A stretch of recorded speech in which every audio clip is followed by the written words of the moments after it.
You ask Tiger to solve. This deals with linear equations with one unknown. The final result is b equals 15.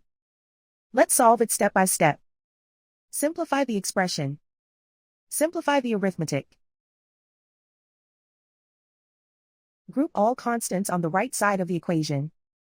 Subtract 15 from both sides. Simplify the arithmetic.